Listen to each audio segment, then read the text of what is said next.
Okay. Okay, so as I mentioned, for those that didn't hear, our very dear friend Per passed away yesterday noon after a massive stroke that he had on Thursday night. He was quite an extraordinary man, had started young he's from Denmark, and as a young man, he went into theater, studied theater, and was an actor for 11 years. Later on, as he told me, he said, I thought my brain could do better than that. And so he moved to the US and did a PhD in linguistic anthropology, taught in New York for about 10 years, and then went on with different jobs until he moved here and then retired. He was an extraordinary person and spoke, I think, 7 languages. Was reading when I went to his home yesterday, he had books in Spanish, in Danish, in French, in German, everything. So quite a great fellow, and he will be very much missed. So moving to our subject today, which is Al-Andalus. When I talk about Al-Andalus, this is the way Andalusia and the whole of the territory that had been won by the Moors was called starting in the 8th century. So only the province of Andalusia kept the name. So here is a map. It's kind of a touristy map that gives you an idea of what the province of Andalusia covers. It goes all the way to past Huelva on the west and north of Almeria on the east. The main cities are Sevilla, Córdoba, Jaén, Granada, Málaga, Cadiz. And then you have a whole series of smaller cities, and we'll see the ones I again had to pick and choose because there are many other beautiful places in Andalusia, but I didn't have the time to show much more. So I'm going to start with a little complex that is very close to Almeria. And what I'm talking about is Los Millares. And this is a complex that was in use from the end of the 4th millennium to the end of the 2nd millennium BCE. Probably supported about 8,000 people, which for that time was quite big. So we're talking about the Neolithic period when people had settled, and when at that time, as you know, they could build houses, they would bury their dead, and they were protecting their town because there were invasions. And so you can see in that reconstruction of the town here, you can see how they had pretty sophisticated walls with towers from which they could observe whoever was coming in. Here is a model that shows how pretty sophisticated their sepulchres were. And they found many in the surroundings of the town. And here is a reconstruction of the settlement. The site covers about 2 hectares, that's multiplied, but it's 6 acres. We have it's really interesting to see the patterns of occupation, if you want, of the country. So we've seen that very early on you had population, but then from the 8th to the 6th century BCE, the main moving population, if you want, are the Greeks and the Phoenicians. So in yellows are old series of trading posts that were used by the Phoenicians, who were originating from here, from the East, the Middle East. And they were fabulous sailors. And so they would just go all along the coast. And literally, we know that the Phoenician went around Europe all the way to the Baltic and south all the way to Senegal to do some trading. And even though they didn't speak the language, they would have particular ways of trading and bartering with people. In red are on the other side, some Greek colonies, so literally where people were settling down. And so you see that there were two major ones in Spain, one close to the Pyrenees, and then all around here, around of course, the Magna Graecia, the southern part of Italy, and of course, all the big cities around Greece itself and what is now Turkey. The Phoenicians occupied about this kind of territory, and I'm not even showing so the Carthage, not Phoenician, the Carthage, that was a very strong power, occupied this part of the northern coast of Africa, and then the southern part of the peninsula there, as well as Corsica and the southern part of Sardinia, part of Sicily too, and the Baleares Island. As you know, they were at war with Rome for quite a while. They were destroyed finally by the Roman Republic in the Third Punic War in 146 BCE. And Carthage became one of the major cities of the Roman Empire. It was later on occupied by the Muslim conquest of the Maghreb in 698.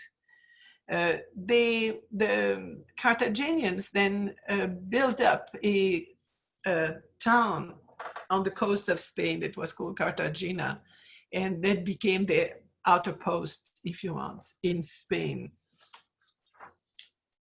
The influence of the Phoenician can be seen in some of the early sculptures that we find, that we typically call the Iberian sculpture.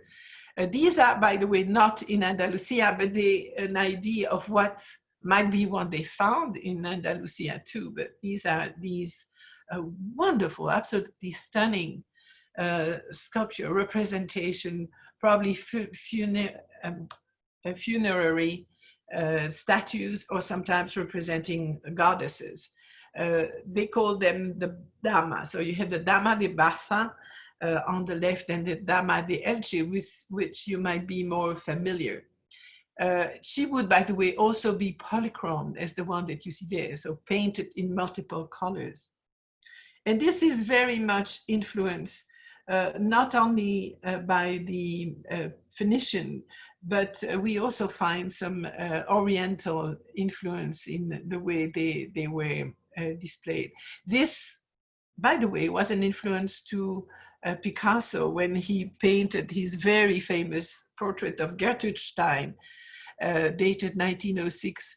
He really searched something that could be eternal, that wouldn't be Gertrude Stein at one moment, but would be forever Gertrude Stein.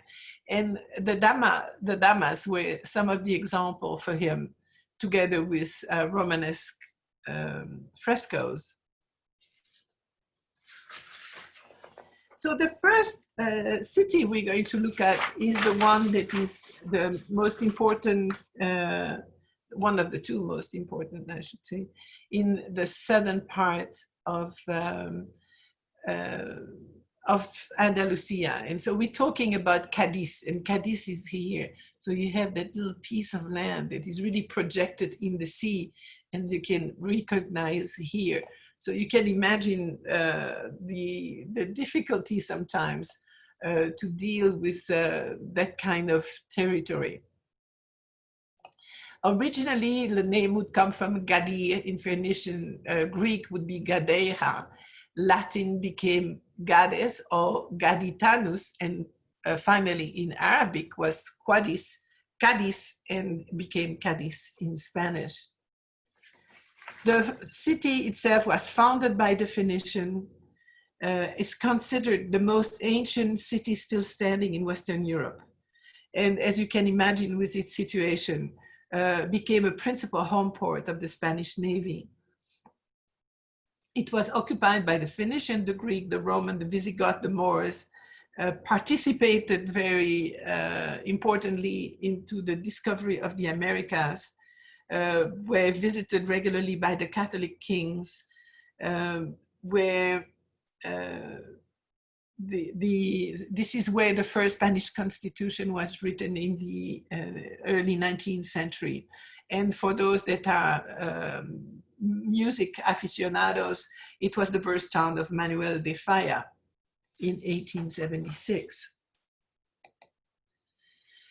We can find many beautiful artifacts that attest to what Cadiz was. So these are two Phoenician sarcophagi that have been found that date back to between 470 and 400 BCE that are in the museum over there. And you can see a man and a woman with a rather identifying portrait. If you want, the face is well designed, it's rather detailed. And then for the rest, the hands are rather summarily sculpted. The man is actually holding in his hand a heart of pomegranate, and it's very difficult to see, but he has also a crown of flower in the hand. The woman just has that little vial in her hand. Other beautiful things is that very small Carthaginian glass head pendant. It's quite striking. And then the amber necklace that you see there might seem uninteresting, but it just shows that the Phoenicians were going all the way to the Baltics, because this is where all that amber was coming from. 90% of all amber came from the Zamlan Peninsula up north. So here you have also a pretty good idea of how Cadiz is organized. The Roman Empire, when the Roman Empire started invading Europe, and as you know, at first they were just invited to quiet down some disputes, but that finally they say maybe we should invade, so that is over. The Romans were known for their engineering, and what is striking here is all the red line that you see all over the map are roads. And so you can imagine the network of roads that they built all over Europe and North Africa. I mean, you can see it just follows the whole coast and goes down along the Nile River. But this is what is going to facilitate not only the transport of troops, which it was primarily for, but also help any kind of commerce and trading, really helping people communicating with one city and the other. I think it's absolutely incredible when you see that. So in Spain, we find, as in many places in Europe, we find a whole series of Roman ruins. For example, in Cadiz is a Roman theater that was discovered only in 1980. And for what reason? It's because after a fire had destroyed some old warehouse, it revealed some foundation of some medieval buildings. In looking below these medieval buildings, they found that these buildings had their foundation on a very largely intact theater.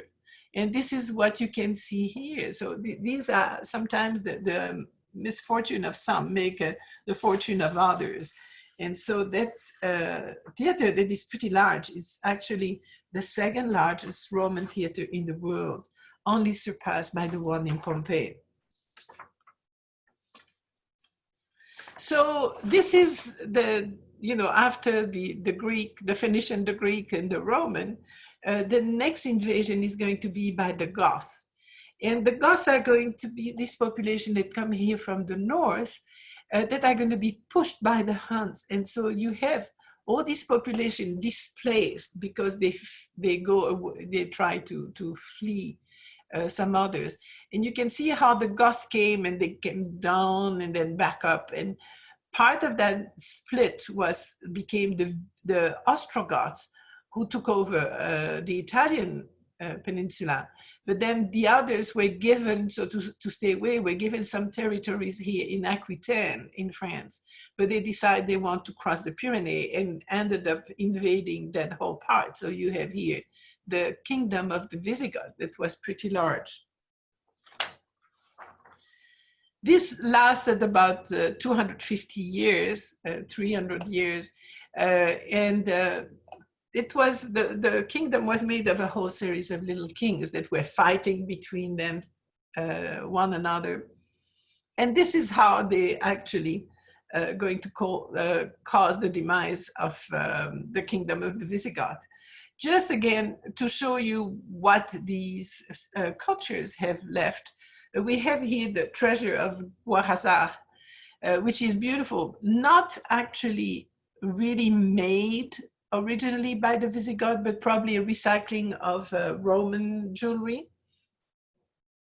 And this was transformed in a what you call votive crown for one of the Visigoth king. I'm not even going to try to pronounce his name, made of gold and precious stones. So this was recycled around the second half of the 7th century. It's an absolutely beautiful piece that is composed of 26. The treasure was composed of 26 votive crown and gold crosses. These had been originally offered to the Roman Catholic Church by the kings of the Visigoths. And so this is one of the most valuable pieces.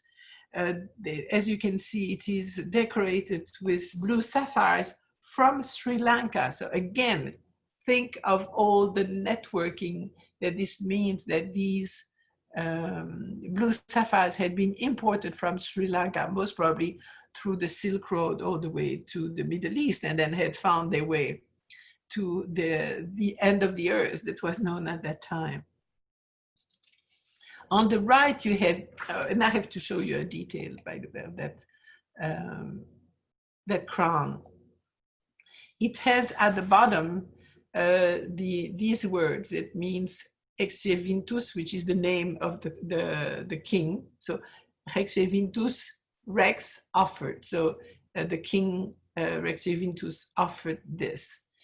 Then another good example of the work, and this is beautiful, that eagles that were from fibulae. So these were big pins that were holding literally the shoulder, that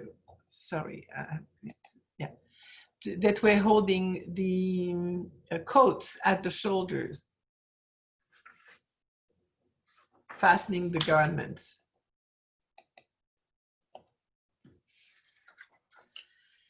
And then in 711, because the kings were not getting along well, one thought very smart to call on to the Moors that were on the other side of the Gibraltar Strait. And so ask him to come and help him to win his war with his neighbors. And the general Al-Tariq that was on the other side, was leading the troops, said, okay, I'm coming. But then once he was there, he said, this is nice country. We're just going to stay there. And within a few decades, literally probably 2.5 decades, they ran over the entire Iberian Peninsula. They tried their way into France, but that was stopped, as you can see here in Poitiers. And so they were pushed back. And we'll see some other maps that are going to show you how all this went around.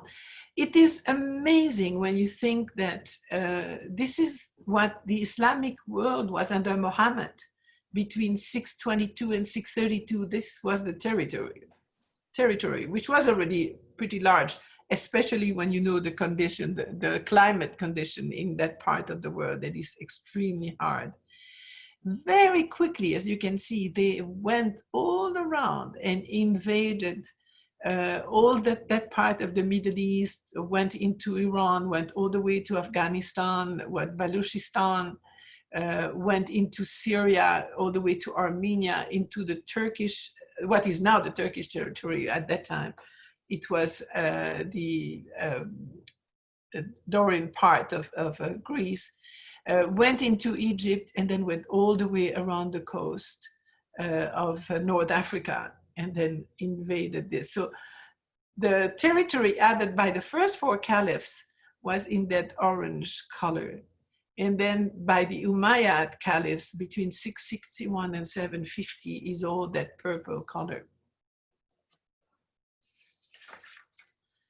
So let's look at a few dates. So yeah, the name of Gibraltar comes from the general that was leading the troops here, whose name was Jebel al, no, it was Al-Tariq, the general Al-Tariq. Jebel means mountain. So the Gibraltar takes his name from that general. The Conquista and the Reconquista. It's literally a moment where there's going to be that big shock between the chivalric followers of Christ and then the holy warriors of Allah. As I mentioned, in 711, invasions by the Berbers under the command of Tariq ibn Ziyad. By July, so count, it's literally 3.5 months after the Battle of Guadalete by the Umayyad, 7-year campaign to occupy the Visigothic kingdom and Septimania, which was the south of France. So this is incredible. By 732, in the Battle of Poitiers, Charles Martel stopped the advance in northern France. Otherwise, it would have become more too. In 756, the Umayyad dynasty from Damas gave way to the Abbasid from Baghdad. So there was some rivalry in the Middle East, and the power in Spain reflected what was happening in the Middle East. By 912, you have restoration of Umayyad power by Abd al-Rahman III, who is going to be a very important figure because he's going to build a lot of beautiful things. By 929, the emirate gives way to a caliphate, and this is really the golden age of what we'll see. By 1009, so we have 80 years of golden age, which is interesting, corresponds to the 80 years of the golden age of Greece at the classical time. 1009 to 13, you have the collapse of the caliphate and replaced by taifas. And these are a whole series of little kingdoms that are going to change this. And it's going to very much change the face of the peninsula at that time. 1086, the Almoravid from Morocco will be succeeded by the Almohads in 1195. And then you have a gradual decline where the whole dominance over the peninsula is going to be restricted just to the Emirate of Granada. And that will be the southern part of the peninsula. We'll see a map in a minute. And this will be all ended by the final victory in 1492 in Granada by Ferdinand of Aragon and Isabella of Castile, the Catholic kings. I hope you're not overwhelmed by all these dates, but it's so important to understand. And here's on the map, you can have an idea. So that whole part was the run over by the Moors. By 750, the Asturians are going to rebel. And they really, when you think how small is that territory, with the help of the rest of Europe, they're going to start pushing down. And so by 800, all this territory is regained by the Christian, literally. So you have Galicia, Leon, Navarra, and one part of Catalonia and Aragon. In 1045, we come down to here and then go on 1100, the yellow. In 1148, all the green is added to it. In 1213 is almost the end of it. And then 1270 is this, 1470, and all is left is Granada. In 1492, that will be the end of it. So what are the other remnants of these different periods in Cadiz, because we're still in Cadiz, and here you can see the Castillo of Santa Catalina in Cadiz. It unfortunately is very much in ruin, but attests to that period.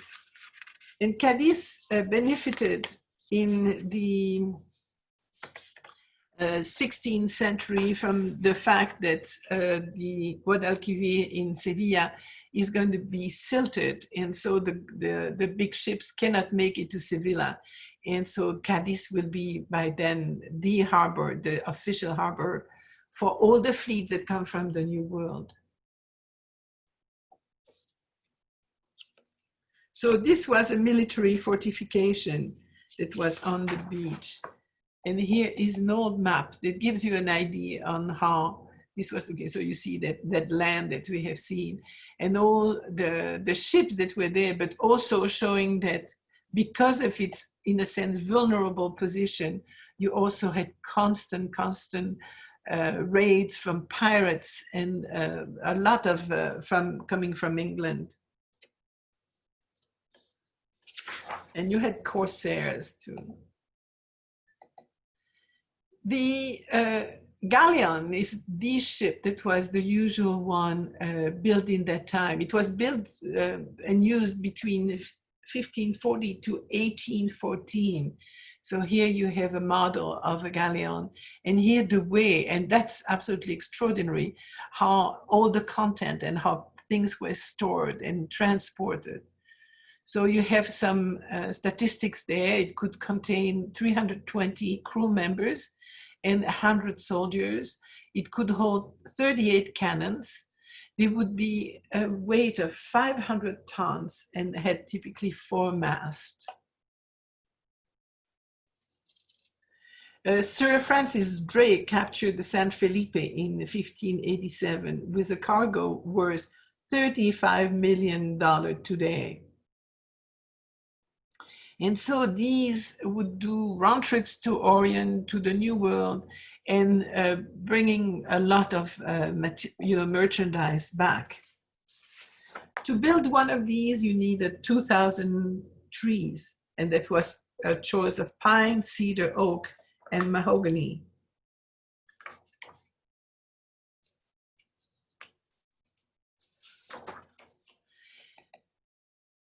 When you are in Cadiz, what you can see, there's a whole series of towers, even though these are old. But these towers were belonging and actually adjunct to the house of rich merchant who, climbing on the tower, could see their ship coming.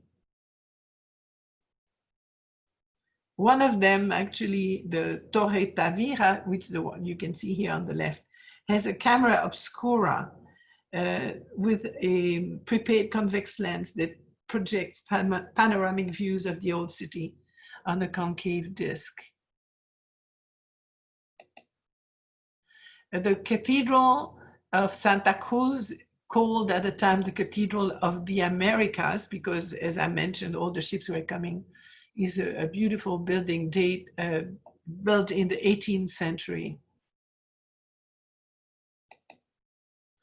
And then, of course, not too far from Cadiz is the city of Jerez. Jerez, of course, known through the wine, the sherry wine that is made within its walls. Has beautiful architecture. The cathedral that is a 17th century cathedral. The beautiful charter house of Santa Maria de la Defensión, so the defense, Mary of the Defense, and then a beautiful Andalusian school of equestrian art. The monks that had the monastery that you can see there on the bottom left, were the one that were breeding these horses that were actually some part of the Andalusian horse, the horse typical of Andalusia. But they made their own breeding and developed a horse that was the envy of everybody.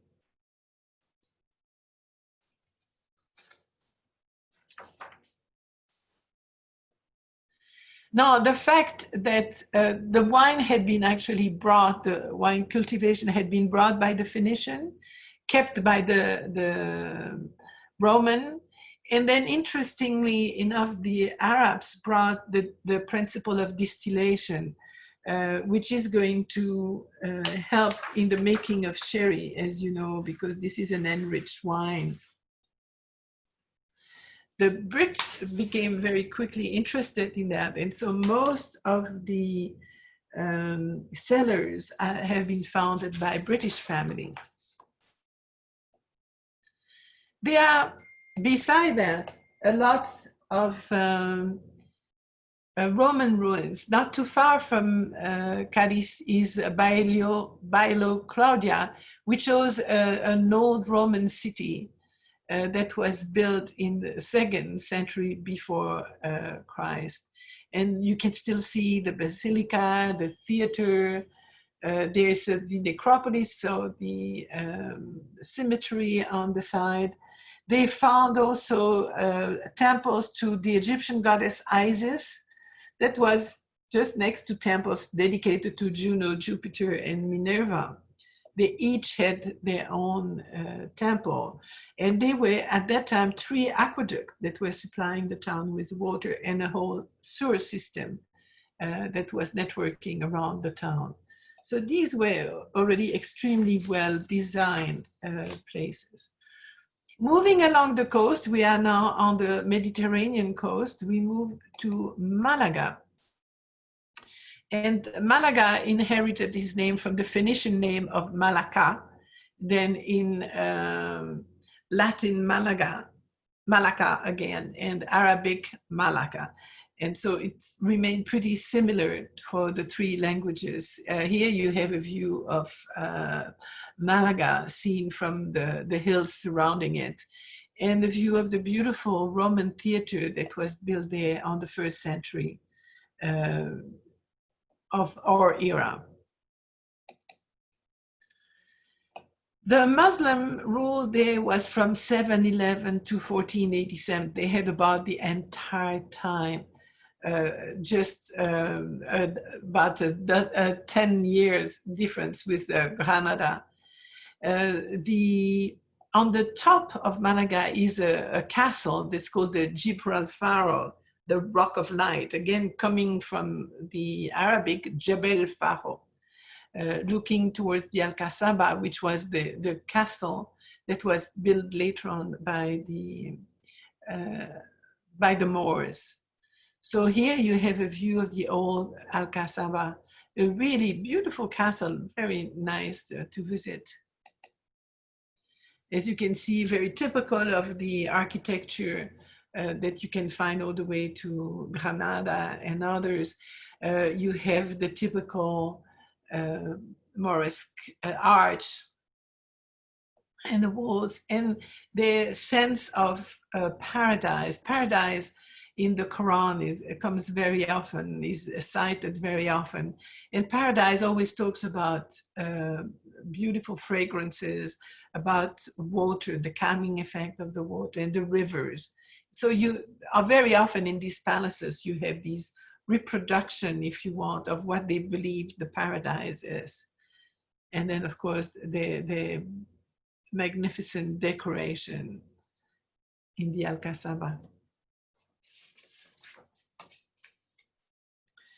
The castle was actually besieged in 1487 by the Catholic monarchs to try to get the Malagueños to surrender. And here's the cathedral of de la Encarnación, designed by Diego de Siloé. Diego de Siloé was the son of Gil de Siloé, who was actually a Franco-Belgian architect, sculptor, artist. And so he came all the way down to Malaga to design this extraordinary cathedral. And then you can see beautiful interiors, very majestic.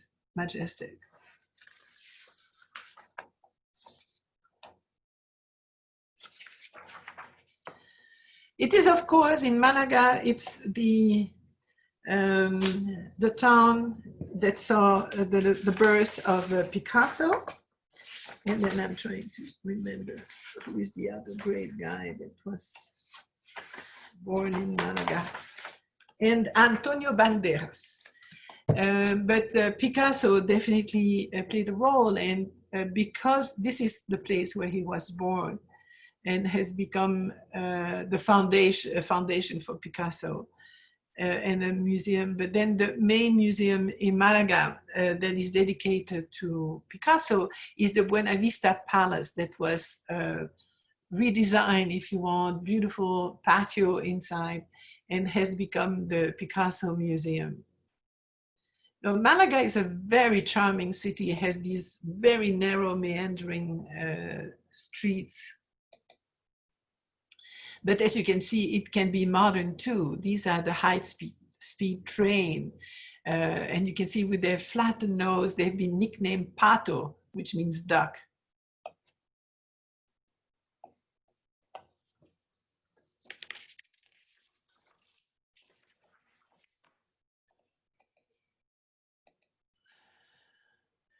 Around 1000, you have an idea of so how much the Moors have been pushed back. But this is the time where Cordoba here is going to become the center really of the power in the Iberian Peninsula. In 750, the Umayyad dynasty had been overthrown by the Abbasid. This was a very bloody coup. The way they did is the Abbasid had invited 80 prominent Umayyad leaders to a dinner in Damascus. So we're talking Middle East. And they had them all clubbed to death before the first course. The only one that escaped was Abd al-Rahman I, who was the 19-year-old grandson of the Umayyad Caliph. And he jumped out of the window and escaped, but was literally on the run for 5 years. He finally made it to Spain in 755. And with enough political support, he established a new Umayyad Caliphate in Spain to rival the Abbasid in the Middle East. So he established his capital in Cordoba. This became at that time the largest and most wealthy city of Western Europe, literally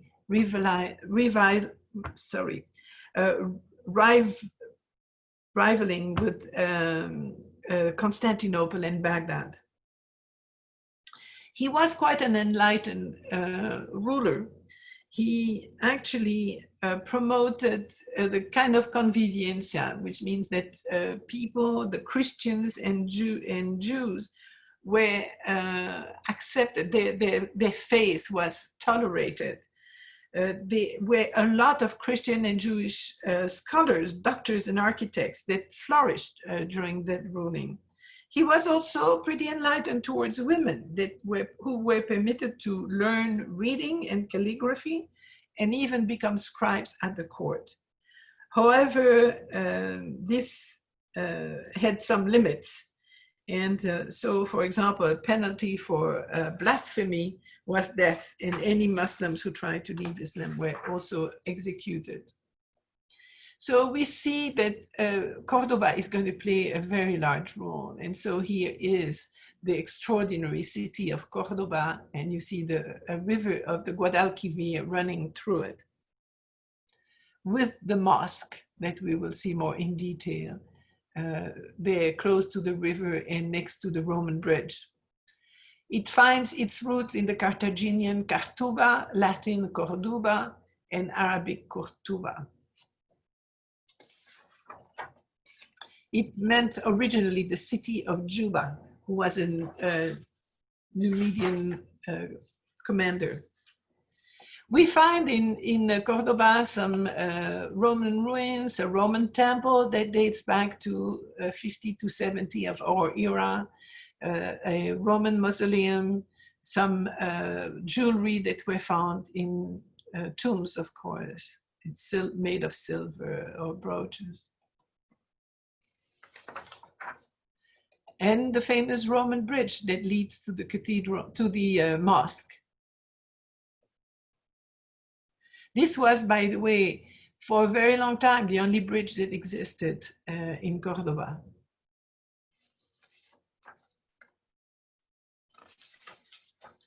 But definitely in Cordoba, the main monument that remains, is the mosque, La Mezquita, as they call it. And this is seen from the southwest. So you have the Qibla wall, where the direction into which you have to pray. This was begun in 784 of this era. This is really considered a wonder of the medieval world. Even after the Reconquista, the people from Cordoba really protected their mosque because they loved it so dearly. As you can see there on the left, this is what we would now call the bell tower, but is in fact a minaret, the Al-Minar. That's the tower from which they call for prayer, and has been transformed with the time. Here is an interesting way you're going to see how the mosque was enlarged. So it went from that very little thing in the corner to being multiplied, as you can see. This would be the outside garden, but here would be the mosque itself with the Qibla wall on the left.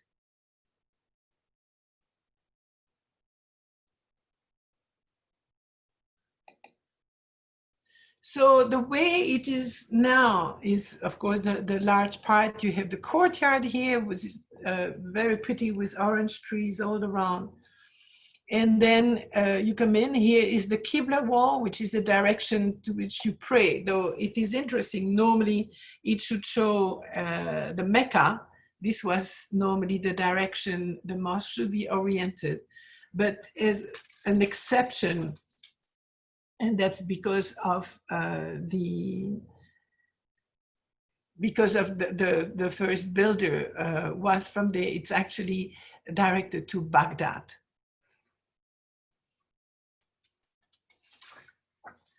Inside, you find these forest of columns. There are over 1,000 columns that are many of them have been recycled from temples and Visigothic buildings that existed. So you have really an incredible array of colors. You go from green to red to variegated marble, but all that is really also stunning is these double voussoirs. So you have a double arches in all of them that enhances the height of the mosque, and then these alternating colors, which actually is inspired by some Roman buildings that existed before, where they were using these alternating colors. But this was already used in the Damascus mosque, the Great Damascus Mosque, and then the Dome of the Rock, but was originally inspired by the Roman.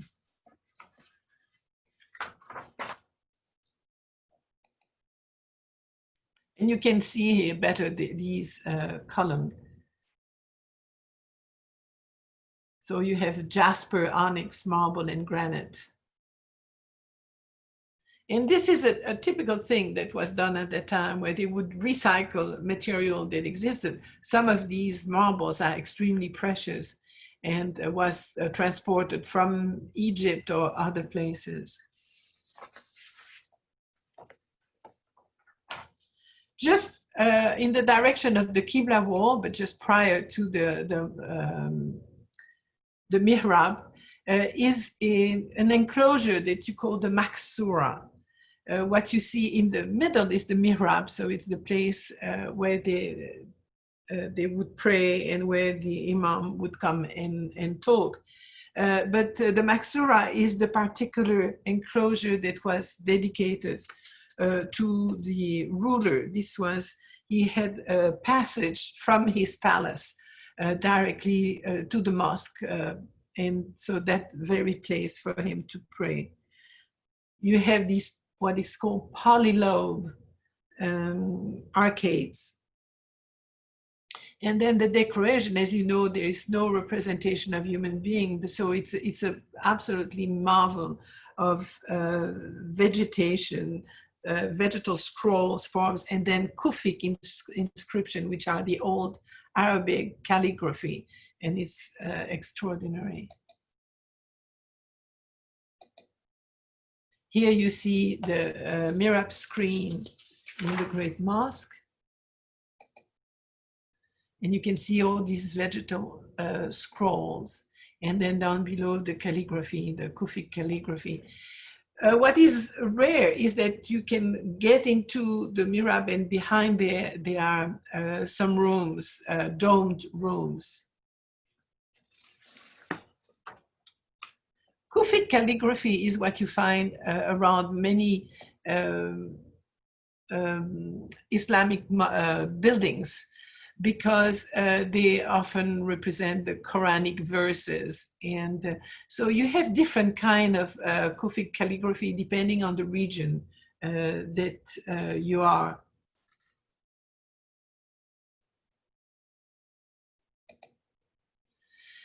Now, when the Christian reconquered the territory, the first thing they would do was to demolish the mosque, which is typical of any culture taking over another. And with the approval of Charles V, they built within the mosque a cathedral. And this is the Cathedral of the Assumption of the Virgin that is really in the very middle of the mosque. When Charles V visited Cordoba after it was built, he was not happy. And he is supposed to have said, they have taken something unique in all the world and destroyed it to build something you can find in any city. So I grant it to him, he recognizes the mistake. All around too are some chapels, like the chapel of the Holy Sacrament, Capilla del Sagrario. And this is quite visible when you see, this is the mosque, this is the famous courtyard with the oranges, the bell tower, and then you see that very incongruous site of the cathedral coming up among the roof, in the very middle of the roof.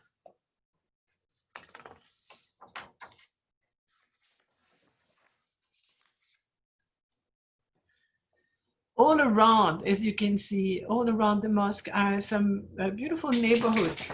And this is where we can see something that was quite a novelty in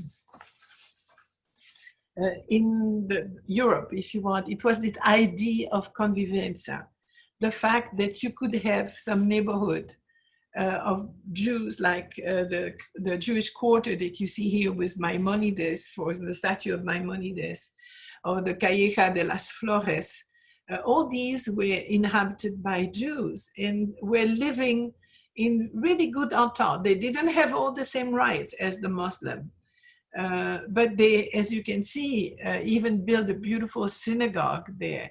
There was a time with the Taifas where they were persecuted, and so were the Christians, by the way. Around 1100, there was about 100 years where they were persecuted. But with on and off, they were absolutely able to worship the way they wanted.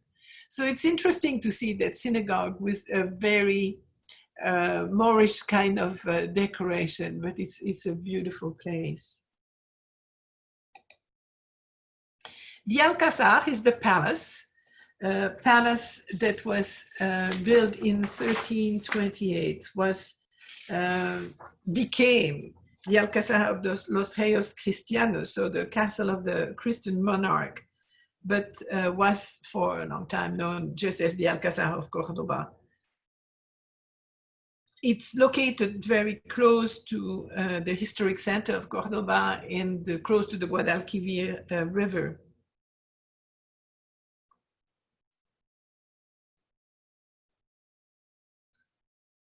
And here you see the Alcazar Mudéjar. The term Mudéjar is a name that was given to individual Moors or Muslims of Al-Andalus that remained in Iberia after the Reconquista. So they were not converted to Christianity, but they stayed there, were accepted, and became very much the workers, the architects and the masons.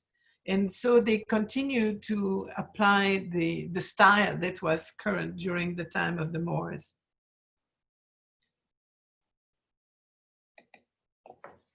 The gardens, as usual in these buildings, the gardens are extraordinary. Again, it's a reflection of paradise. You have to remember that.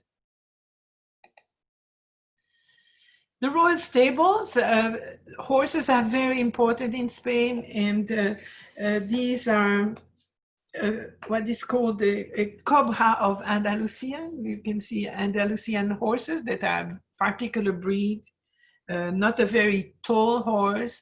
They are typically white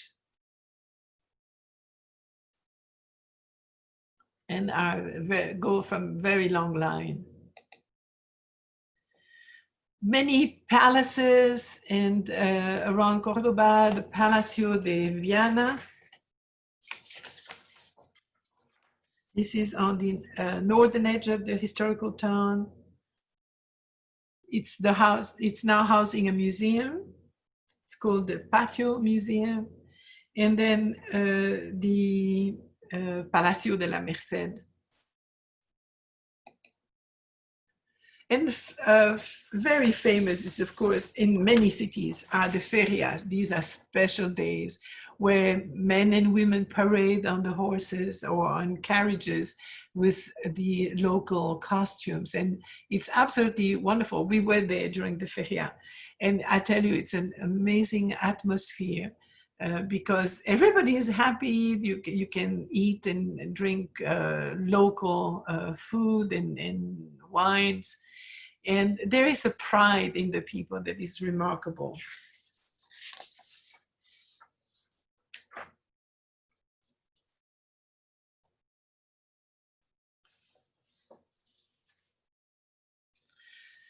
Close by Cordoba is a city in ruin that was built by Abd al-Rahman III as his new capital, actually. It's called Medina Azahara, the shining city. And unfortunately, it has been pretty much demolished, but they're working very, very hard in trying to reinforce whatever is left, save the artifacts that they found there. It was literally the de facto capital of Al-Andalus, building beginning in 936 to 940. And it must have been extraordinary. It had ceremonial reception halls, it had mosque, administrative and government offices, beautiful gardens, it had its own mint, it had workshops and barracks and residences, and the water was supplied by aqueduct. So this is about the way it would have looked in part. And whatever is left, and you can imagine the opulence of the decoration.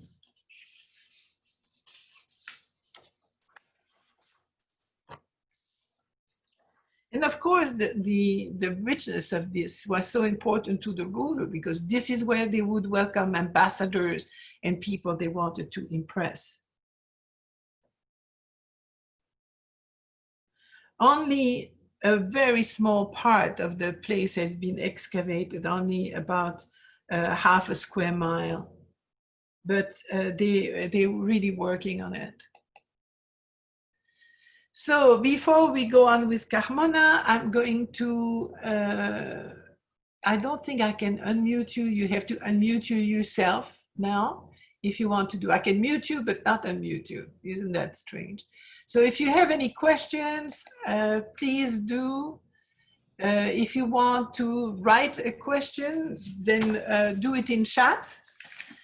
But for those of you that came late, the bad news has been that Ordi Perschelde has passed away yesterday.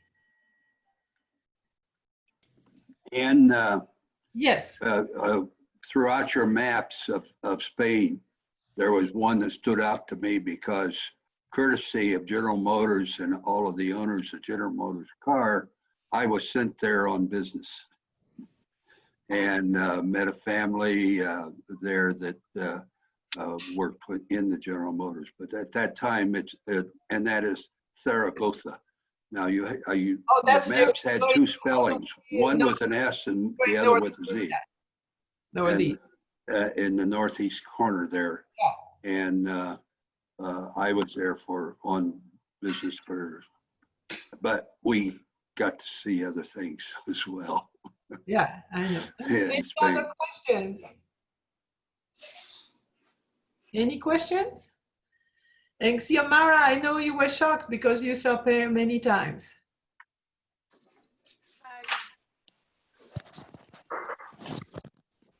Yes, indeed. He was a linguist, and that's what I do for a living. And so we had some very interesting and great chats. And he was just so knowledgeable, and so, but at the same time, he was so charming and friendly. And I'm assuming he didn't have a big ego, which I really liked in him. No. By the way, Xiomara, are you aware of a Spanish book club here in Phoenix, in Scottsdale? No, I'm not. I mean, because he was part of it, and we cannot find who the contact was. Oh, well, I'll do some research, but so if you find out, let me know. Absolutely, I'll be happy to. Yes, it's a great loss. And I wanted to say, over the years, he added a lot. His comments to your classes. And didn't you do the Louvre together? No, we did Notre Dame. We did Notre Dame. I mean, Notre Dame. That's what I meant. Yes. Yeah. You did Notre Dame together. So, yeah. I mean, I think everybody who attended that will remember that. You know, that was lovely the way the two of you did that together. And we were planning, we're going to do that again for the Alliance Française on the 16th of July, because we're doing some online things for the Alliance. We had been asked to do it again for the Alliance on the 16th of July. On my own. Great. It was great. Yeah. Yeah, he was really great. He will be certainly missed even by people who didn't know. I didn't know him very well, but he added a lot to the classes over the years. I think so. I enjoyed it. I know some people were a little shocked because he, as you know, he was, as he said himself, he couldn't shut up. When he had something to say, he was saying it. Yeah. And I enjoyed that a lot because it was always relevant. Yes. It was not just, hot air. It was the real thing. And when he first came, I didn't know who he was at all. And then he started interjecting, and I said, that guy knows what he's talking about. Oh, yes. He knew what he was talking about. Yeah. He was but very nice. Very nice. Very nice. Yeah. Absolutely. Yeah. How did you meet? How did you know each other? He came to my classes. Oh, okay. He was taken by Mary Marco and Karen Lachek, and I didn't know. There he was always with Warren, and then he started talking and so on, and he knew French. I knew that very quickly. So I finally I looked at him one day and I said, you know what? We have to have a cup of coffee, the two of us, because I'd like to understand better what you're about. And so we came to know one another, and then I pushed him to do some presentations. So he did first last year on Denmark, and he was, as I say, working very, very hard on the Vikings that I had asked him to do, that he was supposed to give in August, but he's only half done. And I've seen what he has prepared, which was really beautiful. But I'm going to try to get it from his computer, but that's going to be a memory. That's all it can be. Yeah. Yeah. So, anyway. Anne, how long did you know Pierre? I think it's about 3 years. Yeah. So, but this was so sudden. It's always shocking. Absolutely. And the worst thing is that with the COVID situation even if there's going to be a celebration of life or a service, probably we don't know, because you see, Warren is now by himself, and unfortunately he's not well. Of So course. we don't know if he's going to stay in the valley or not. Oh, I see. So he would like to have that, but we have to wait until the COVID is quietening down before we can do anything. Of course. We can't Oh, do a yes. celebration of life by Zoom, you know. Yeah. I know. So no, he would like very much to have something. But if there's a way to send a message, yes, just to let him know. I will give you the information. But as I say, he passed away yesterday. So I know, so recent. I had just the time to put his picture, of course, on the screen. But I will get the thing, and I want to wait until his sister is there because he's so lost right now. I'm really sorry, and I'm sorry for your loss. I know that you were close and worked together. It was a treasure trove of information. I know. We had so much fun together, you know, when we had to put things together. Oh, you were a great team. You really were.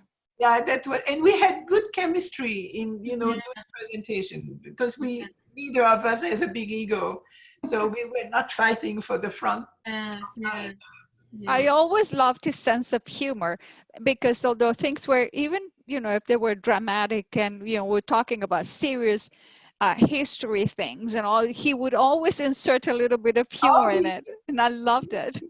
And you know, that's why I will send you to the address for his blog. Yes. Oh my God. 3 main articles in his blog, but it's absolutely remarkable. And I really encourage you. It's not easy reading, by the way. That's because fine. he was so versed. Go ahead. Yeah, he was so versed in philosophy that he brings in some incredible things in philosophy. So I'll take your time when you see it. As I say, there are 3 main parts, but he's going to make you think. And that's good. Yes, Jan.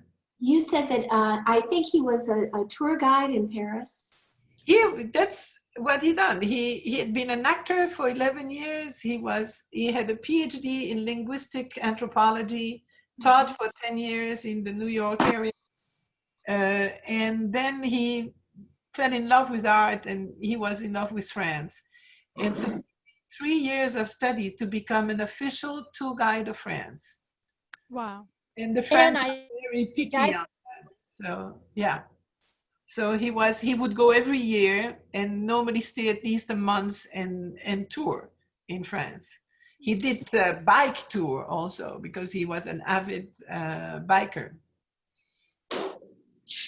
So, and then he retired here with his husband. So that's it. But I think the school is gonna make a little. And I missed, did he die from COVID? No. No. He had a massive stroke. No, he was gone. Whoa. Warren found him on the floor Thursday night. He was transported to the hospital, never regained consciousness, and died yesterday noon. So, yeah, that was very sudden. Okay, we have to go on because otherwise we'll never make it. I'm going to, I don't know if I can still do it. I'll mute you all again and we can talk at the end. Okay? And make sure to prepare some questions because this is material that can call for questions. Okay. Okay. So on our way from the beautiful city of Abdelrahman III, Medina Azahara, we are going to go west towards Sevilla. And very close to Sevilla is a charming small town. You can barely even find it on the map. It's called Carmona. And again, it has its origins, the name in Carthaginian Cahamon, Carmo, and ended up in Arabic Carmuna. It's really interesting. It's on a hill, And so you have, of course, the castle on the top. And by the way, the castle has been transformed in a parador. So it's absolutely beautiful, beautiful building inside. It has a great patio. But there are also a whole series of beautiful churches. And then you have the gate. It was a walled city, of course, the gate of Seville that you can see on the right. They found a lot of Roman ruins and the statues. Here's on your upper left, the Roman necropolis of Carmona.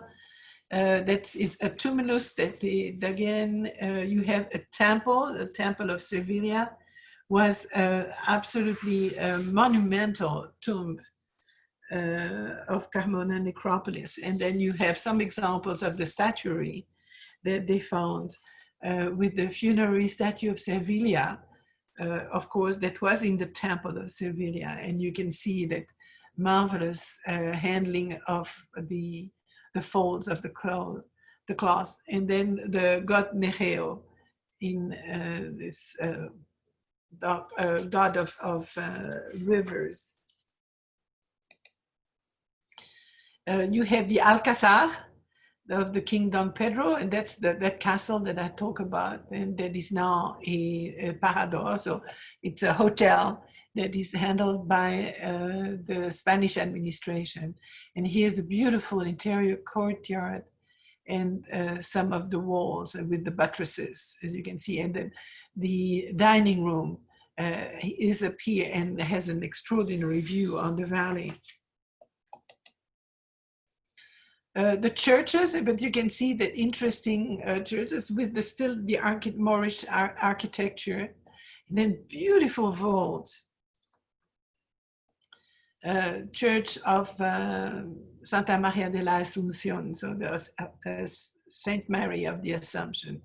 And he is, as in most of the churches, you have these retablo.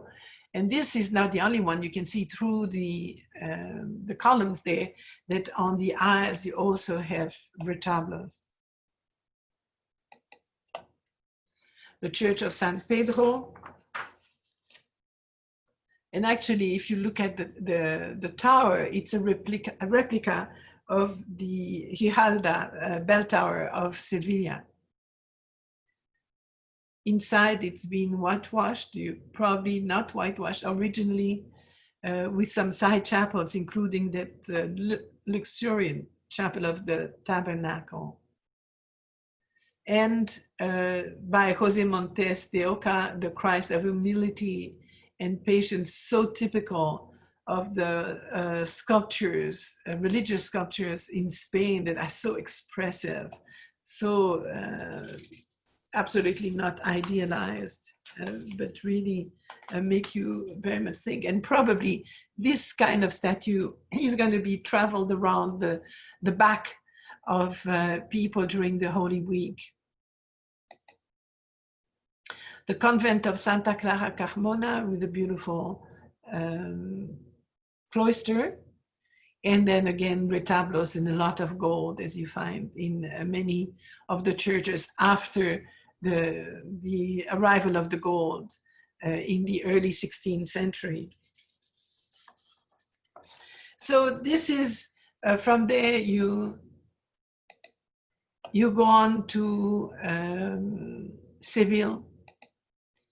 And here is a representation by Alonso Sanchez Coello, the view of Seville, dated 1576, which is prior to the time where the river is going to be silted. And so at that time, it was the very, very center of the commerce with the New World, either way, coming in or going out. That really, they had they were the only one officially that could deal with the commerce with the New World. Seville suffered a terrible plague in 1649 that reduced the population by half. But also, once the river was silted, all the handling of the commerce went down to Cadiz. The original name of Seville was in Phoenician Spal, then Latin Hispalis, Arabic Ishbilia, and ended up being Seville. We find in Seville also some Roman ruins. This is the Alameda de Hercules, so it's the room of Hercules that were re-erected. Were coming from, originated in a Roman temple dedicated to the god Mars. But again, what you can find is these extraordinary palaces. This is the Alcazar of Seville, so the palace of Seville, with the famous Gate of the Lion. The complex has retained only 7 hectares of gardens, which is about 17,000 square meters of building. So if you count 7 hectares is 21 acres of garden, and the 17,000 square meters would be 70. No, sorry, it would be 17,000. I'm trying to make my mind work a little bit there. 170,000 square feet. And here you have an idea of the Alcazar, which is always made of multiple buildings. Again, we have to realize that they were trying to reproduce paradise, but in this case, the Alcazar was taken over by the Catholic kings, and then reorganized, and they kept a few things, and then enlarged some others and destroyed a lot. So this is the Palace of Pedro I.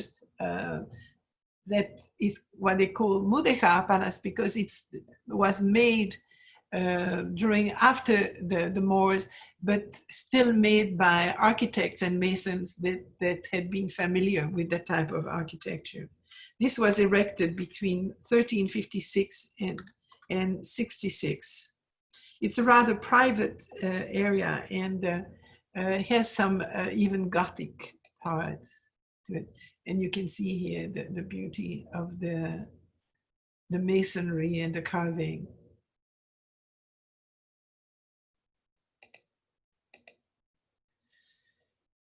The Patio de la Muñeca, so it's the patio of the dolls.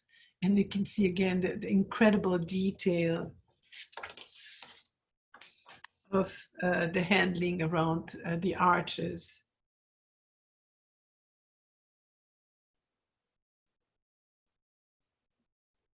The chapters, by the way, come from the Medina Azahara. So these came from that beautiful city next to Cordoba. And again, as I mentioned, the fountain in Patio de la Doncella, so the patio of the young ladies. Again, always that emphasis on paradise, and you see the reflection of the architecture in the pond.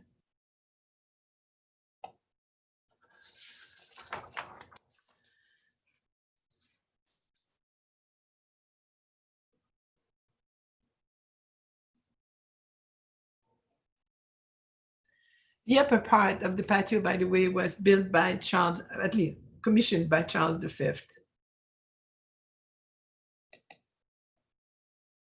The royal alcove, which is also called the chamber of the Moorish king.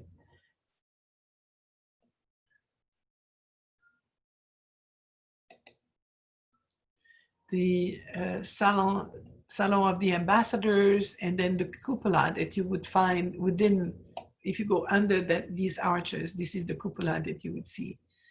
And this is so sophisticated, so beautiful. And again, you have to imagine that with torches, not electric light, because once you have candles and torches, all this has a life of its own.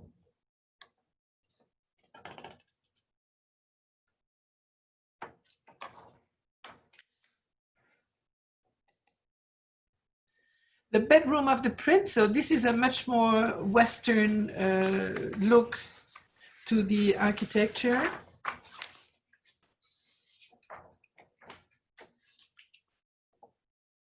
But here you have a mixture again of in part of the ceiling of Mudéjar architecture and more traditional architecture. Gothic Palace has become a museum of tapestries, and there are some extraordinary tapestries in that hall, tapestries by Raphael and other Italian painters, but that were woven in the Low Countries, so in Belgium.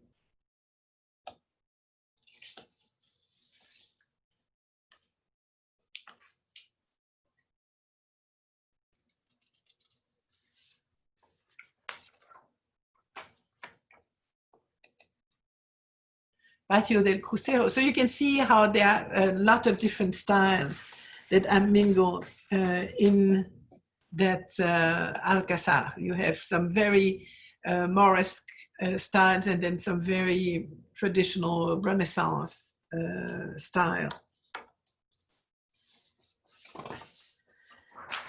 The baths of Lady Maria de Padilla, Los Baños de Doña Maria de Padilla, is a rainwater tank that is under the Patio del Crucero.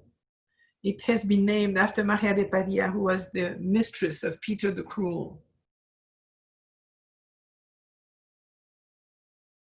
So the baths have a central swimming pool covered with a nave of 10 section of ribbed vault that you can see. And isn't that an extraordinary picture with a succession of all the arches? The gardens again are enchanting because you have to enjoy the sound of the water. So you have fountains everywhere, you have ponds of water, and then fragrance. The bushes, the citrus trees, everything is geared for you to feel that you are in paradise.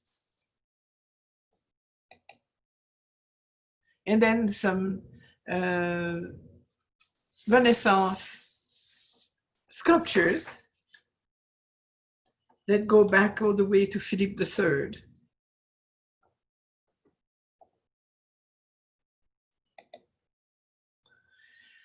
Along the Guadalquivir are two towers, the Torre del Ojo, so the Tower of Gold. And don't believe, for a long time, people would say, yeah, this was where they would store the gold coming from the old world, but that's not the case. It's just because, as you can see, that stone that is used can turn with a certain light, can turn really gold. Across from it is the Torre de la Plata, which is also an octagonal tower, and in fact means that the Tower of Silver. And beautiful houses, including the Casa de Pilatos, which was a palace adorned with extraordinary azulejos tiles. So these beautiful ceramic tiles in either multicolor or blue and white. This was begun by Pedro Enriquez de Quiñones, who was the mayor of Andalusia, and that had been to Jerusalem. And so when he came back, he gave the name of Pilatos to Pilate. You can see it has multiple courtyards. The one that you see here with these great exotic flowers, and the other one with lots of fragrant bushes. Inside you have collections of antique statues and these beautiful courtyard of the fountain. And then of course we have to talk about the cathedral. This is actually the largest Gothic cathedral and the third largest church in the world. It is also the largest cathedral in the world because both the Basilica of the National Shrine of Our Lady of Aparecida and St. Peter's Basilica are not seats of bishops, they are basilica. So this is a cathedral, as you can see, it's huge. The only regret you can have is that it would need a lot of space all around to really appreciate its architecture. Here's a view from the back, the apse. All the doors, so it's a late Gothic built in around 1401. So it's a late Gothic. It's really what you call the rayonnant, or the depending on the region, it has different names. But here are the main ports. So you have the door of the baptism on the left that's dated back to the 15th century. The central one has been rebuilt in the 19th century. And then the door of San Miguel on the, dates also to the 15th century. On the side, you have the door of the palace, the door of sticks, or the adoration of the Magi, that are decorated with sculptures by Lope Marin, as you can see here, showing the adoration of the Magi. It's called the palos, or sticks, if you want, because of the wooden railing that separates this area from the rest of the building. The tower, the Rijalda, so the bell tower, is extraordinary, is in fact the minaret that is left of the mosque that was there before. So it is built to resemble the minaret of the Futubia mosque in Marrakesh in Morocco. It was transformed into the bell tower for the cathedral after the Reconquista. And it's probably because it really is large. You can see it from all over the city. It's one of the most important symbols of that city. It was transformed into 3 stages. So you have the first stage here, the second one there, and then the third one. And this is the way that you can look at it. Here, showing with the statue on the very top. It's probably St. Michael. Inside, it's absolutely stunning. The cathedral not only is used by itself, but it has 80 chapels. You have still, which is rare in the churches now, still has the screen that used to separate the vulgus pecum, as I call that, the little people, from all the canons and the rulers and people, the higher graded people, if you want, that were close to the altar. So the regular people couldn't see the mass, could hear it, but couldn't see it. And so this is an amazing screen that was built again in 1619 to 35, made of all kind of precious marbles, and then is decorated with paintings and sculptures. The choir itself, and this, by the way, the roof collapsed in 1888 after an earthquake. The choir here shows all the seats, the misericordia, as they call it. And then you have behind that the famous retablo that is dedicated to the life of the Virgin. Here is a view of the retablo. So you see there are multiple access, the big grid that can be closed to. And here is that incredible retablo by Pedro Dancar. Here is the center of the retablo, just above the altar, and where you can see the Virgin. You have the Annunciation, here the birth of Jesus, the nativity scene in the very center. And then you have all scenes of the life of the Virgin, all, of course, gilded. Within the cathedral is a much more modern tomb of Christopher Columbus. Christopher Columbus died in Valladolid.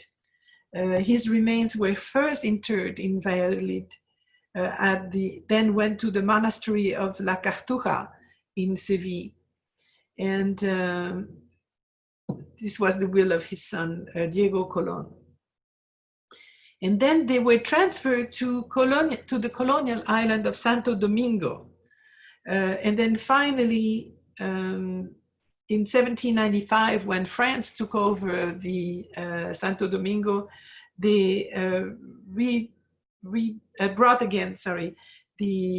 repatriated, if you want, the remains that were first moved to La Habana, Cuba, and then moved back to Spain in 1898. And this is where they were put in that catafalque that you can see there with a huge Saint Christopher next to him.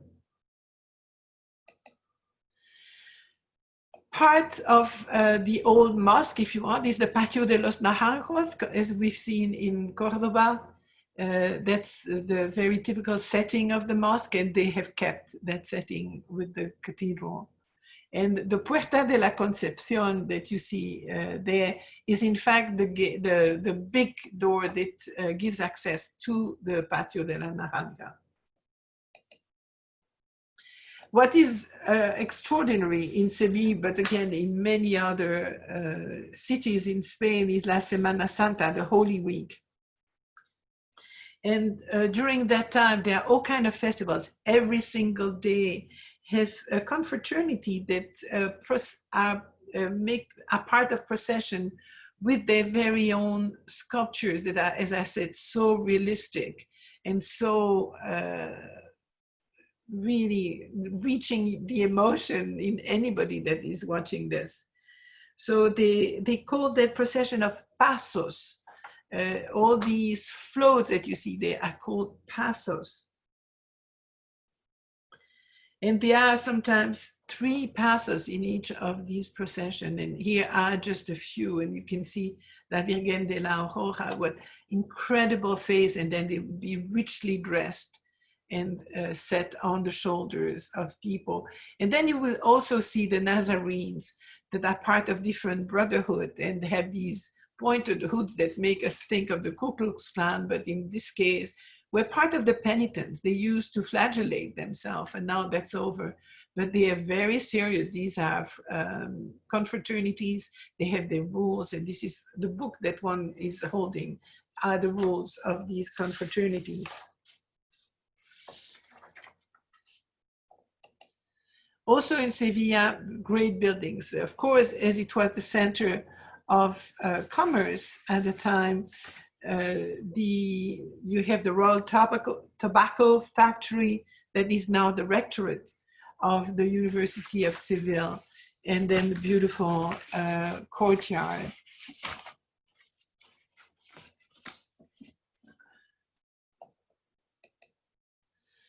The City Hall by Diego de Riaño was built in the 16th century.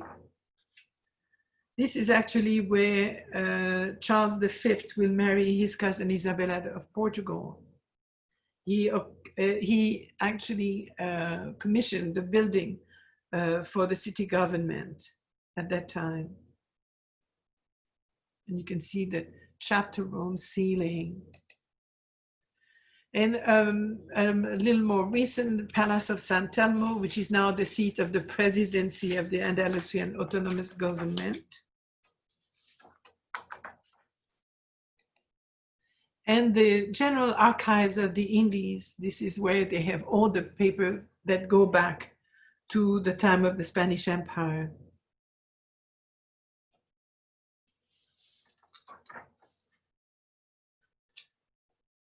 The Museum of the Bellas Artes that was previously a convent of the Order of the Merced Calzada de la Asunción, and is an absolutely beautiful museum because Seville had schools of painting that are very well represented there.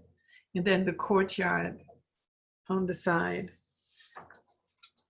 Within the museum, you can see some collections of Murillo and Velázquez. Don't forget that Velázquez is originally from here, but you can see a Murillo there at the back. And then in the chapel itself, you have great decoration, the dome of the chapel and so on. And then a much more modern, much more recent, let's say, Plaza de España, which is huge, was built for the Exposición Iberoamericana in 1929. And this is a very much what they call I can't speak today, sorry, regionalist revival architecture. Each of these have paintings behind the arcades. It's a huge place. And then to come to something very different is a bridge, one of the few bridges on the river by Santiago Calatrava, the Alamillo Bridge, built in 1992. This is very typical Calatrava in architecture. And by the way, the town of Calatrava is not too far from Sevilla. And then another very modern, very special feature is El Parasol on the La Encarnación Square, which is part of the old quarters of Sevilla that was really degrading, was getting really poor and not well maintained.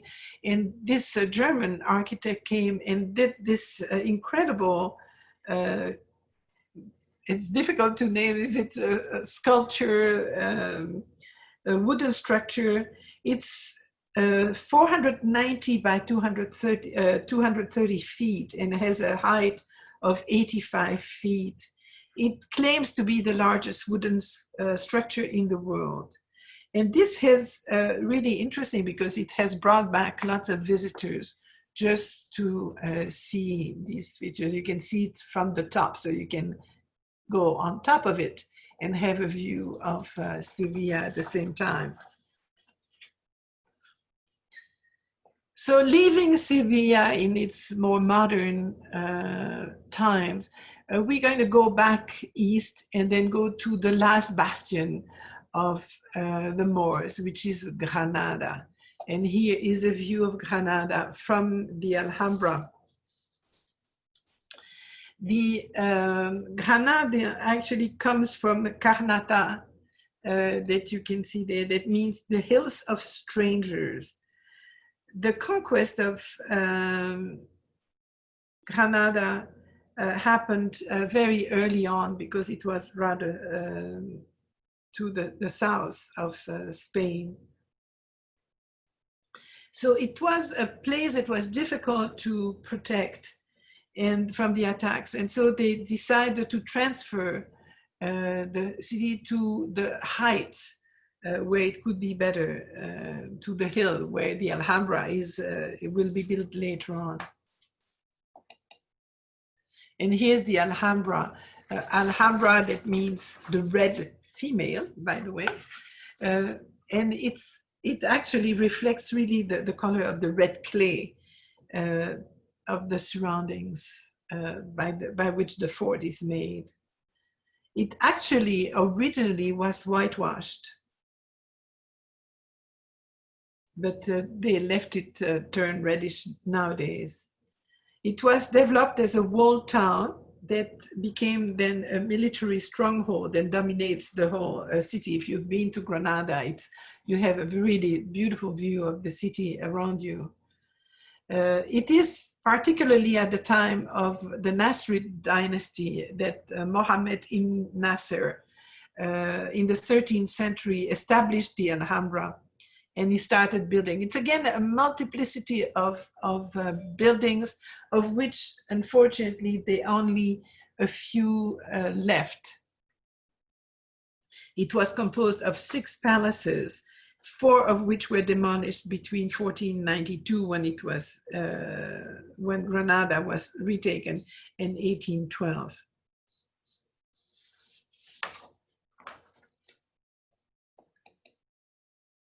this is one of the towers and entrances, gates, if you want, for coming. Here you have a plan. In the very middle is the Palace of Charles V, which is a Renaissance building that's completely clashing with the delicatesse and the beauty of all the other buildings. The famous Patio de los Arrayanes, or Patio de la Alberca. Again, we come here back to the principle of paradise. So you have that water, the refreshing water in the rather hot climate of Granada. The theme of the garden, symbolic of the Muslim paradise. It is repeated 130 times in the Quran. This was the official seat of the Sultan, with fragrant bushes that you see there, and they really, you can smell it. If you touch it, you can really feel the fragrance. And then, of course, always that beautiful reflection of the building in the water. This is part of the Sala de los Embajadores, so the room of the ambassadors.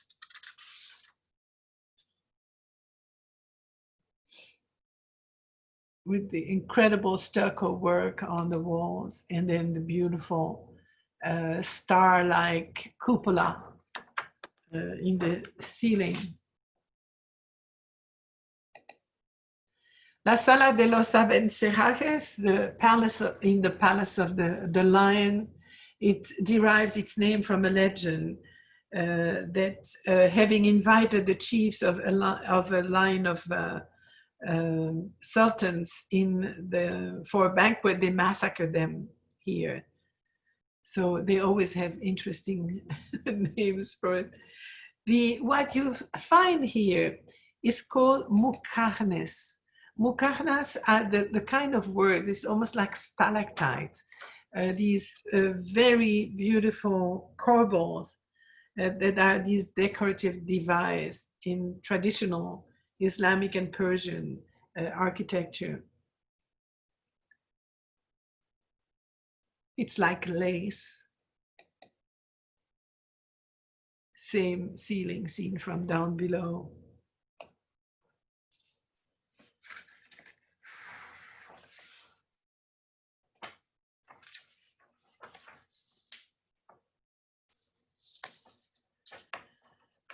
Probably one of the most famous patio in the Alhambra is the Court of the Lions. Again, we can talk about paradise.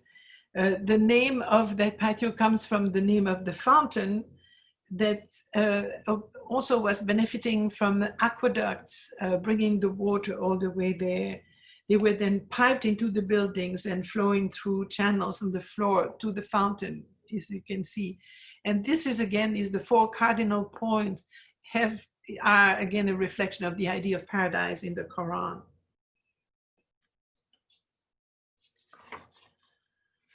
Why four? Because that kind of a garden was called the Four Gardens. It's again the four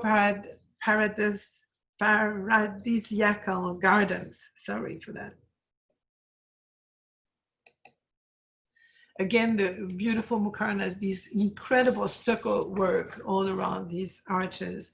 And here we have that pretty kind of creamy color that we can benefit, but depending on how the light on the sun strikes, you're going to have very different colors. It's stunning on how it catches the light.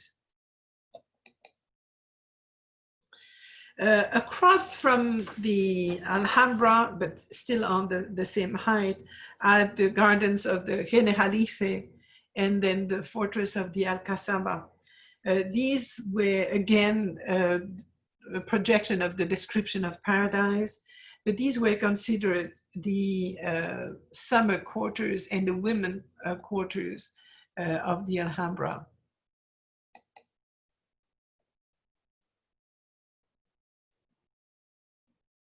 The Cyprus court.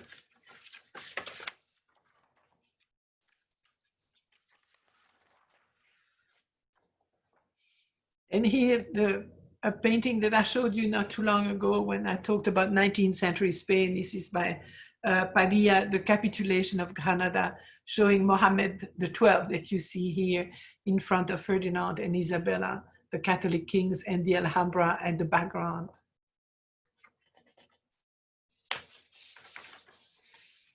As I mentioned, there is really a building that doesn't fit at all. This is the Charles V Palace within the Alhambra by Pedro Machuca. And then inside the famous huge courtyard. It was commissioned by Charles V. And this is absolutely a Renaissance style palace that doesn't at all reflect any paradise, as you can see. But there's other things that the Alhambra in Granada. You can have some views of the beautiful, this is seen from the Alhambra, the Church of San Nicolas, and the Albaicin, which is a particular neighborhood quite visited by tourists because it has a lot of historical association, but very picturesque little houses and very colorful. The view of the Sacromonte from the Alhambra. This is the traditional Grenadian gypsies who settled in Granada after the Christian conquest. So if you want to hear some good flamenco and get fleas, go there. The cathedral, this is the south portal of the cathedral on the left. It was built over the Mosque of Granada in the 16th century. This is pretty much a model, as a model, the Cathedral of Toledo. And then a very interesting central nave.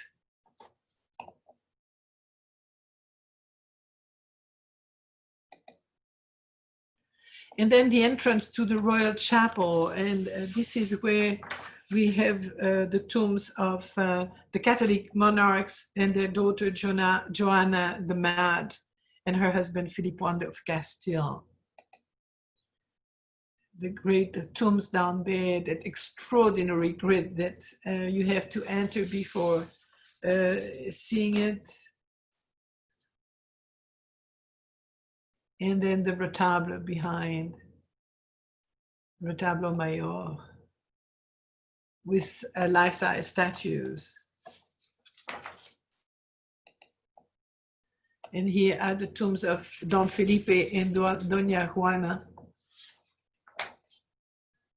It's absolutely beautiful, and you have to go and look around because each sculpture is superb. And then you have 4 sculptures, one at each corner. He is one of the example of the beauty of the sculpture by Bartolomé Ordóñez.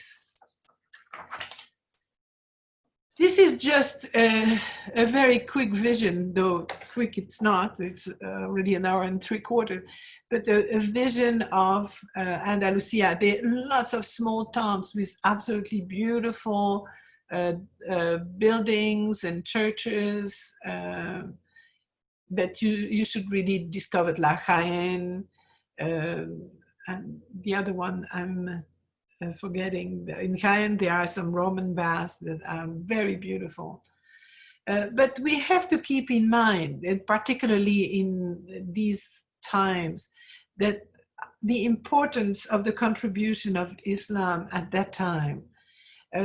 By coming there, being closer to Europe, they had the biggest libraries that existed at that time.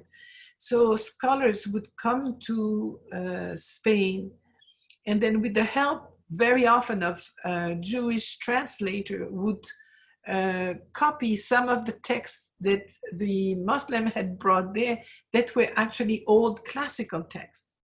So through their interest in classical science, the Muslim became absolutely, became at the cutting edge of mathematics. It is through Islam and Spain that we were made familiar with algebra and trigonometry. Medicine was a major thing in the Al-Andalus and in the old Spain. They integrated concept of the ancient Greeks, Roman, and Persians, as well as the ancient Indian tradition of Ayurveda. In astronomy, they invented the astrolabe. In philosophy, they had both Jewish and Islamic philosopher, Averroes, Maimonides. The music, they're the one who brought the ancestor of the guitar, the oud, that they brought to Spain and became the instrument of Spain. They also had troubadours that we typically associate with France and not as much with Islam, but they had these poets that were singing. For the Islamic culture, the word is the most important thing, as they cannot have paintings with human beings or sculptures. The word is the biggest part of the culture. And for them, singing songs, writing poems or reciting poems are a very, very important part of their life. And there are some extraordinary poems in Arabic. Now, two terms that we have touched while we went through it is the Moriscos. The Moriscos was the converted Christian inhabitants of Spain and Portugal of Muslim heritage. So when you hear Moriscos, this is what it is. Mudéjar, we talked about it, were the individual Muslim of Al-Andalus that remained in Iberia, but were not converted to Christianity. But it also talks about the style of Iberian architecture and decoration, particularly of Aragon and Castile, where a lot of Moorish workmen went and did influence a lot the architecture of the, let's say, 16th and 17th century. So hopefully this gave you a good idea.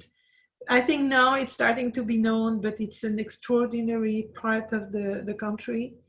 And don't go in the middle of summer, it's very hot, but you will see enormous acreage with olive trees and with citruses. People are just wonderful. The food can be very good, particularly along the sea. They have great fish. So thank you for being there. I'm going to take now, oh, this is a picture of an astrolabe that was made during that period of time. So next time we will see the Chateau of the Loire Valley. This is on June 30th. And now I'm going to look at the chat.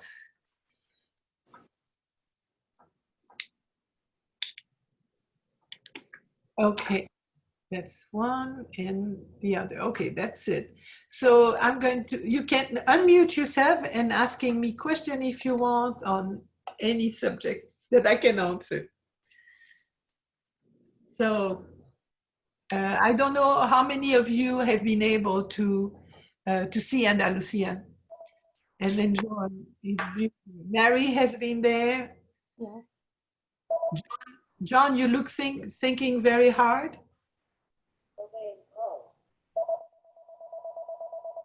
Somebody has the phone ringing. I don't know. So no question on Andalusia? I've been there. Yes. What is your feeling about it?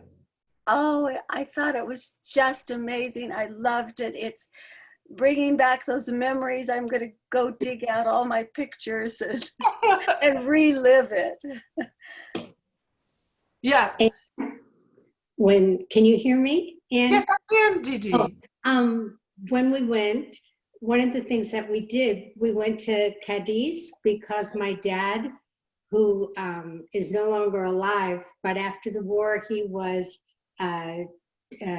chief engineer for what was then Sacconi Mobile company. And they would go back and forth from the States to Cadiz. and that's where all of the oil tankers. Oh yeah, of course. Yeah. But it has a very special geography. That really piece of land that is projected in the sea is really quite interesting. And he had always talked about how beautiful it was. So it was one of the stops we made for that reason. Yeah, wonderful. Let me stop the recording here. Yeah.